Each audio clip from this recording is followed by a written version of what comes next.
दक्षिण पूर्व एशिया का सबसे रहस्यमय इलाका कलिमांतान का जंगल।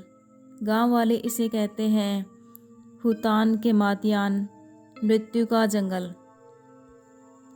कहा जाता है सदियों पहले यहाँ एक राजकुमारी को गांव वालों ने धोखा देकर मार डाला था। उसकी आत्मा ने कसम खाई थी कि वह इस जंगल को किसी भी इंसान के लिए जीवित लौटने की जगह नहीं रहने देगी। तब से कंटिलांक और पोकोंग जैसी आत्माएं यहाँ भटकती हैं और आज 3 जिज्ञासु लोग अपनी जिद और रिसर्च की चाहत में उस जंगल की ओर बढ़ रहे हैं जहाँ से कोई कभी वापस नहीं आया। पुराने पेड़ों पर अजीब निशान। दूर से गांव का एक बुजुर्ग मंत्र जैसा कुछ पढ़ता हुआ। तीनों दोस्त गांव में आते हैं। अर्का एक तर्कवादी रिसर्चर जो भूत प्रेत को अंधविश्वास मानता है। बीमा मजाकिया पर अंदर से बेहद डरपोक। सारी एक संवेदनशील लड़की जो सुपरनेचुरल में विश्वास करती है। वे रिसर्च के लिए गांव में पहुंचते हैं। गांव वाले उन्हें देखकर चौंक जाते हैं। गांव वाले डर से कांपते हुए उन लोगों से कहते हैं, तुम लोग शहर से आए हो, यहाँ क्यों आए हो?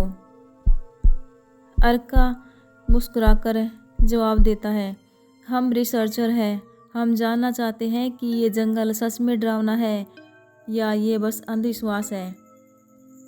गांव वाले गंभीर स्वर में कहते हैं, अंधविश्वास? बेटा, तुम लोग समझ नहीं रहे। ये जंगल इंसानों को खा जाता है।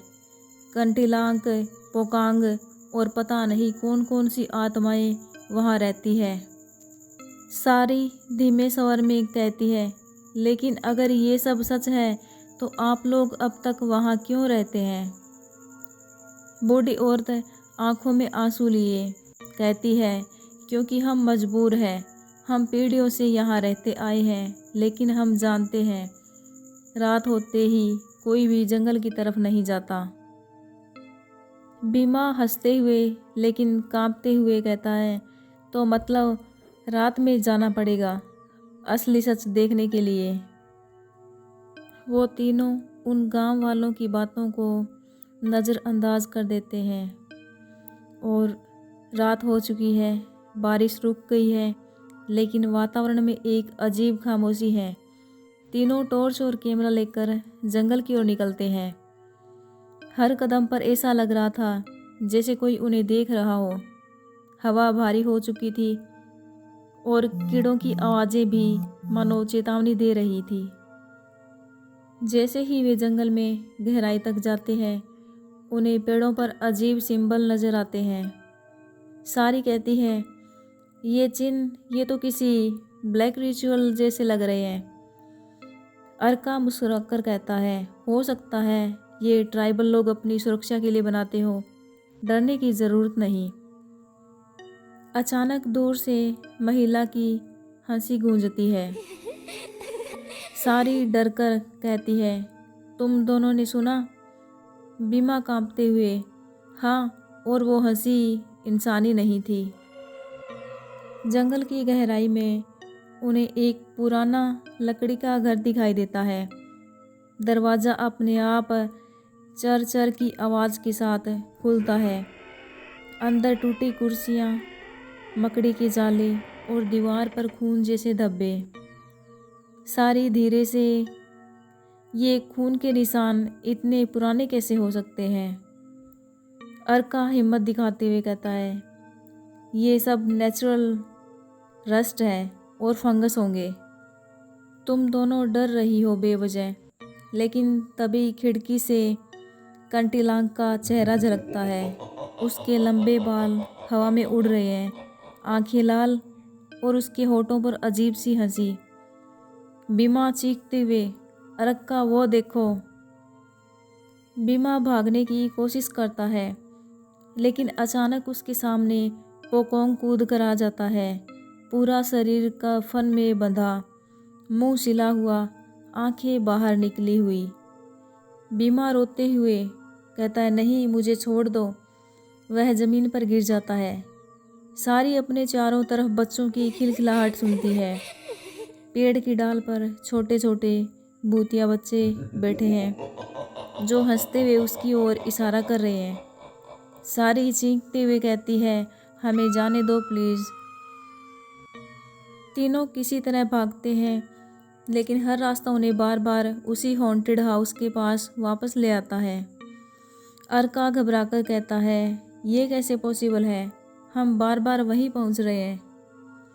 अचानक कंटीलांक सामने आती है। कंटीलांक भूतिया आवाज़ में कहती है, कालियन तिड़क बिसा पेरगी, कालियन सुदा मिलखुतान इनी।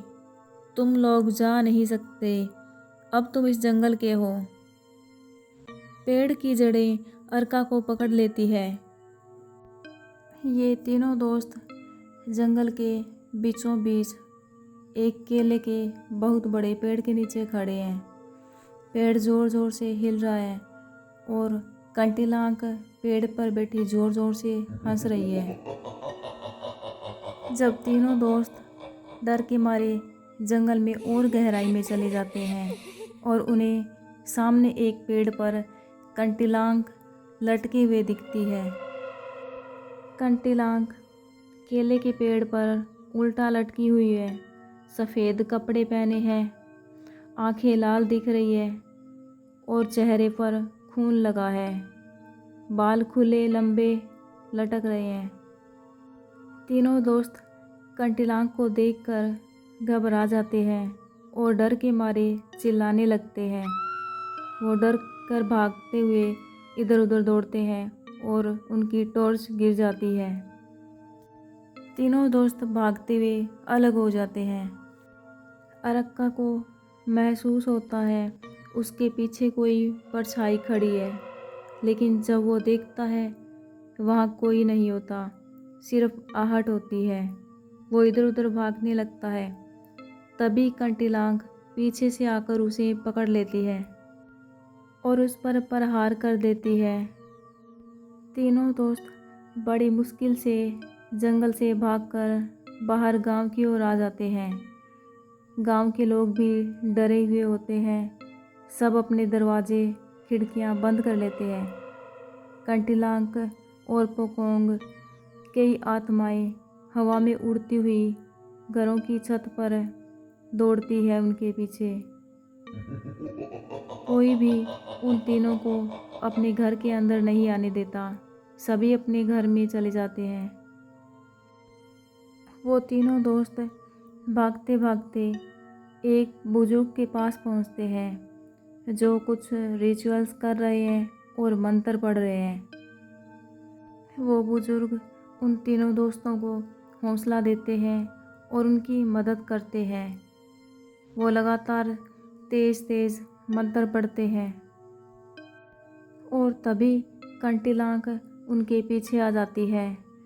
वो बुजुर्ग उस कंटीलांक आत्मा से लड़ाई करते हैं, अपने मंत्रों से उसे दूर भगाते हैं।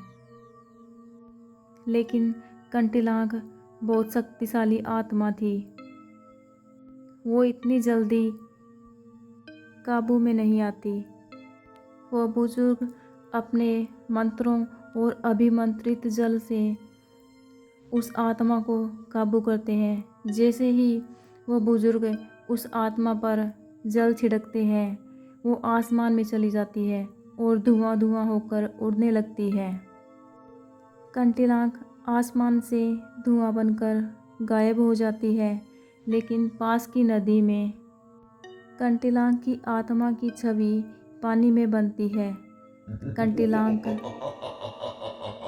एक रहस्यमय मुस्कान के साथ उन तीनों को देख रही है। उन तीनों दोस्तों को भी ये समझ नहीं आता कि ये सब क्या हो रहा है और वो पानी में उसकी छवि क्यों दिखाई दे रही है।